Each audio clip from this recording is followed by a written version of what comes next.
Good morning plus two class. Unit two जो आपकी वो सॉल्यूशन है वो हम स्टार्ट करते हैं आज, क्योंकि यूनिट फर्स्ट आपकी वहाँ पे कंप्लीट हो चुकी है। तो सॉल्यूशन वाली यूनिट को स्टार्ट करते हैं।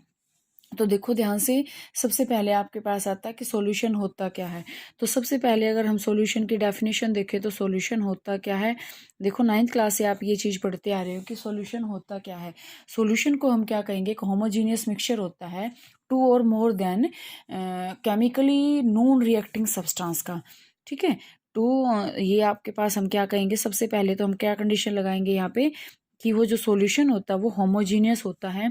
और देखो, होमोजीनियस सॉल्यूशन है two non reacting. Non reacting का मतलब वो एक दूसरे के साथ रिएक्ट नहीं कर रहा। रिएक्टिंग का मतलब देखो ध्यान से, अगर हम डिस्प्लेसमेंट रिएक्शन कर लें तो डिस्प्लेसमेंट रिएक्शन को क्या हम सॉल्यूशन कह सकते हैं। अब वो तो क्या है, एक दूसरे के साथ रिएक्ट कर देंगे। मोर रिएक्टिव जो है लेस रिएक्टिव को क्या कर देगी, सॉल्यूशन के अंदर से बाहर निकाल देगी। तो उसको हम क्या कहेंगे, सॉल्यूशन थोड़ी कहेंगे हम उसको। तो यहाँ से आपके पास क्या आता है, सॉल्यूशन आपके पास क्या है, होमोजीनियस सॉल्यूशन है, होमोजीनियस मिक्सचर है two non reacting chemical substances का। अब यहाँ से देखो आपके पास सॉल्यूशन जो है टाइप्स के होते हैं, बाइनरी। ठीक है। अगर हम और बात करें तो बाइनरी होता है, टर्नरी होता है, और आपके पास क्वाटरनरी होता है। ठीक है। तो ये आपके पास होते हैं उसके सॉल्यूशंस के type, binary, ternary and quaternary. और ये आपके पास डिफरेंट टाइप्स के हो सकते हैं। अब देखो यहाँ से आपके पास बिल्कुल क्लियर हो रहा है ये कि जितने अगर 2, 3, 4 टाइप के अगर आपस में सॉल्यूशन या फिर कोई भी लिक्विड या कोई एक सोल्यूट, एक सोलवेंट जो आपस में मिक्स हो रहे हैं, तो हम उसको क्या कहेंगे, binary, ternary and quaternary solution.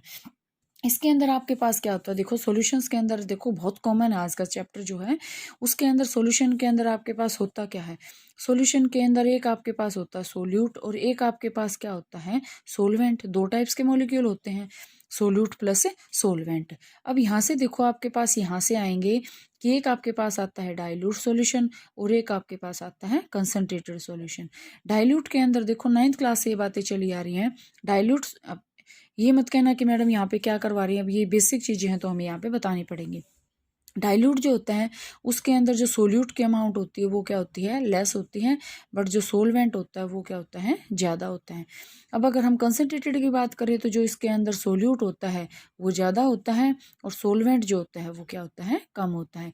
इसीलिए आपको पता होगा कि जो कंसनट्रेटेड सोल्यूशन होते हैं वो आपके पास बहुत ही हार्मफुल होते हैं, बहुत ही हार्मफुल होते हैं। अब यहाँ से आपके पास होता है कि आपके पास जो है ना ये सॉल्यूशन जो है ना 9 टाइप्स के सॉल्यूशंस होते हैं। उनके जो टाइप्स है ना वो यहाँ से आपके पास 9 टाइप्स के सॉल्यूशन हैं। और 9 टाइप्स के कौन से होते हैं, सबसे पहले आपके पास आते हैं गैसियस, गैसियस सॉल्यूशन। ठीक है। और गैसियस सॉल्यूशन के अंदर आपके पास कितने आएंगे, गैस इन गैस। फर्स्ट आपके पास आता है गैस इन गैस, दूसरा आपके पास आता है लिक्विड इन गैस, तीसरा आपके पास आता है सॉलिड इन गैस। आ गया। दूसरे जो टाइप के पास आपके पास आते हैं, तीनों के तीन तीन हैं, गैसियस सॉल्यूशन, दूसरा आपके पास आता है लिक्विड सॉल्यूशन और तीसरा आपके पास आता है सॉलिड सॉल्यूशन। तो लिक्विड में आपके पास क्या आएगा, लिक्विड इन लिक्विड, और क्या आएगा, सॉलिड इन लिक्विड, और गैस इन लिक्विड। आ गया ये। सॉलिड सॉल्यूशन के अंदर क्या आएगा आपके पास, गैस इन सॉलिड और लिक्विड इन सॉलिड और गैस इन सॉलिड। क्योंकि यही आपने देखा है, सॉलिड लिक्विड गैस, अगर जो आपके पास टाइप का सॉल्यूशन है उसी के अंदर वो मिक्सअप हो रहे हैं तो हम उसको क्या कहेंगे, उसी टाइप का सॉल्यूशन कहेंगे। अब आपके पास और क्या आता है, अगर हम और बात करें तो आपके पास आते हैं, एक आपके पास आता है एक्वस सॉल्यूशन और दूसरा आपके पास आता है नॉन एक्वस सॉल्यूशन। ठीक है। एक्वस और नॉन एक्वस में अब देखो डिफरेंस होता क्या है। एक्वस सॉल्यूशन का मतलब होता है जिसके अंदर जो सोलवेंट है वो क्या हो, वाटर हो। लेकिन नॉन एक्वस के अंदर क्या होता है, वाटर को छोड़ के जो अदर जो सोलवेंट है वो प्रेजेंट हो। अब आपको पता भी होगा 10th क्लास के अंदर एक क्वेश्चन आता है, what does word aqueous means. तो उसका मतलब क्या होता है कि वो सॉल्यूशन बना हुआ है किसके अंदर, वो वाटर के अंदर जो है सॉल्यूशन बना हुआ है, तो उसको हम क्या बोलते हैं, एक्वस सॉल्यूशन। इसके बाद नॉन एक्वस क्या है, जैसे आप पता है ना, मैंने आपको लास्ट यूनिट के अंदर बताया था, या फिर हमने पी ब्लॉक या फिर जो आपके पास ऑर्गेनिक केमिस्ट्री हमने जिस टाइम पे की, तो उस टाइम पे ये बताया था कि जो सोल्यूट जो है एक्वस मीडियम के अंदर अगर डिजोल्व ना हो तो वो किसके अंदर होते हैं, फिर ऑर्गेनिक सोलवेंट्स के अंदर। और उसको फिर हम क्या, उसको फिर जो है हम क्या वो है एक्वस नहीं कहेंगे, फिर हम उसको क्या कहेंगे, नॉन एक्वस। इसके बाद आपके पास आता है कि कंसंट्रेशन जो होती है ना, कंसंट्रेशन ऑफ ए सॉल्यूशन हम जो है एक्सप्रेस कैसे करेंगे। देखें ये आप बिल्कुल 11th क्लास का टॉपिक है जो कि आपका क्लास में हुआ था। सबसे पहले आपके पास आता है मास परसेंटेज। मास परसेंटेज में आपके पास क्या होता है, मास ऑफ मतलब वेट बाय वेट, अगर हम इसको कहें तो कोई गलत नहीं होगा। वेट बाय वेट, वेट का मतलब क्या है कि आपको क्या करना है, सॉल्यूशन का भी और total mass, mass of component मतलब आपके पास जो सोल्यूट है वो भी आपके पास क्या होएगा, मास मतलब वेट में आएगा, और जो सॉल्यूशन आएगा वो भी क्या आएगा, वेट में आएगा। तो यहाँ और इनटू 100 आ जाएगा, तो ये क्या निकल गई, मास परसेंटेज। अगर हम इसी की जगह वॉल्यूम परसेंटेज निकालें तो वो क्या आएगी, वी बाई वी, वॉल्यूम लेंगे दोनों की, वॉल्यूम ऑफ कंपोनेंट, और यहाँ भी वॉल्यूम ऑफ सॉल्यूशन इनटू 100 आ गया। अगर देखो मास बाय वॉल्यूम अगर हम लें, मास बाय वॉल्यूम बिल्कुल क्लियर सी बात दिख रही है।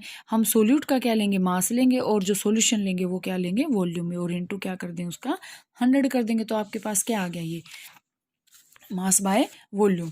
इसके बाद आपके पास आता है मास फ्रैक्शन।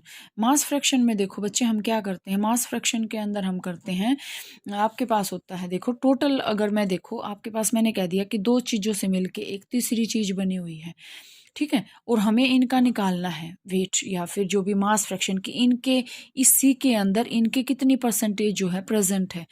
तो हम क्या करेंगे, डब्ल्यू ए, अगर हमें देखो ए का निकालना है, हम क्या करेंगे, डब्ल्यू ए किसका निकालना है, हमें डब्ल्यू का टोटल कितना है, W A plus W B. अगर मैं यहाँ से कह देती हूँ मेरे को बी का निकालना है, तो हम क्या करेंगे, W B over W A plus W B, इसी तरह आ जाएगा। इसी की तरह देखो मास फ्रैक्शन आता है, sorry mole fraction. Mole fraction आपके लिए बहुत इंपॉर्टेंट है। मोल फ्रैक्शन देखो 11th में भी करवाया था।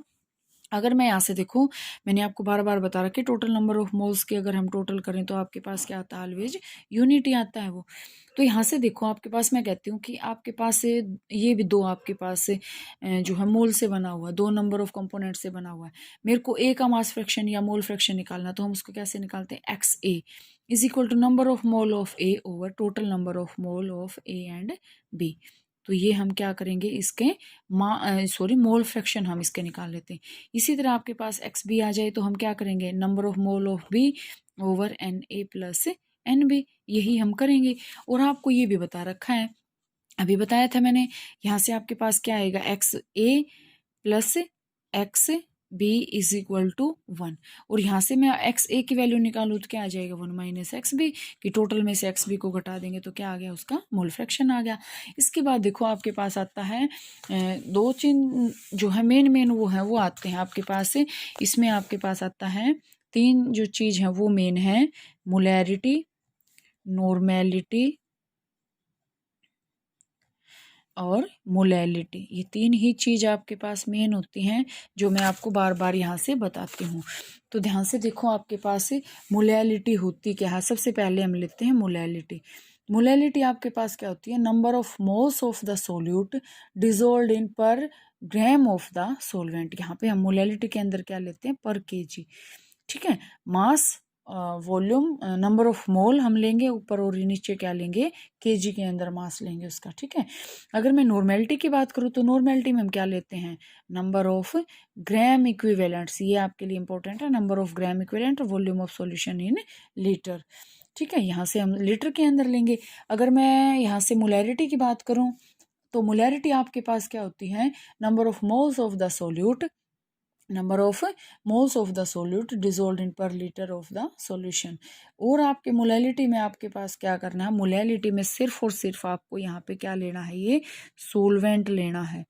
यही मेन पॉइंट ऑफ रेफरेंस है, एक तो सोलवेंट लेना, दूसरा आपको ये ग्राम या केजी में लेना है। ये दोनों में क्या आएगी, सॉल्यूशन की अमाउंट लेते हैं हम, ठीक है, लेकिन यहाँ पे हम क्या लेते हैं, सोलवेंट। तो ये सारी चीज़ें आप यहाँ तक का चैप्टर कर लेना बेटे, बाकी जो है कल करते हैं।